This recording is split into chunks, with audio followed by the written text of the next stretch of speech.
Let me tell you about my grandma Elva. She was a champion card player. Any kind of cash money game, she was ruthless at it, and always would seem like she would win. A few years after she passed away, I found out that she had once dealt cards for Al Capone in one of his speakeasy. When I was about 12 years old, I remember being over at her house, and she said, "Stevie, come over here. Let me show you about playing the middle." She said, "Any two-bit hustler can control a card to the bottom or the top of the deck, but the real pros, they concentrate on the middle. The sucker, he just don't know what to watch out for." Well, I later found out that Grandma wasn't the only one to know about playing the middle.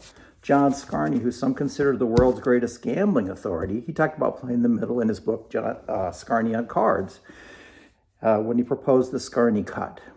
And what he would propose is when it was your turn to cut after the deal, that you would cut a small section of cards from the middle of the deck and then immediately give the cards a cut. That way, if the cards were stacked, they're now out of order, and it benefits you as a player. Well, when I told Graham about John Scarney and the Scarney cut, she said, "John Scarney, that son of a biscuit."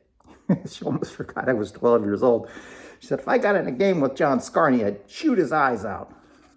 Well, I believed her. Anyway, all that summer, I worked on playing the middle. When I had it down pretty well, I went over to Grandma's house, and I showed her. When I turned up that ace, she said, "Oh, Stevie, that's just double George." That's card hustler talk for pretty good. But then she took the cards and she said, "Stevie, let me just show you one thing here." She said, "The way that you're playing the middle, that's perfect if you want to take just one player's money. But remember, in a card game, the object is to get many players involved in the pot, hit them with the nuts, and take all of their money." And after she laid down that royal flush, she said, "Maybe that's a lesson best left for another day. So why don't we go into the kitchen? I just made some fresh chocolate chip cookies. We'll get you a couple of cookies and a glass of milk." "Oh, thank you, Grandma."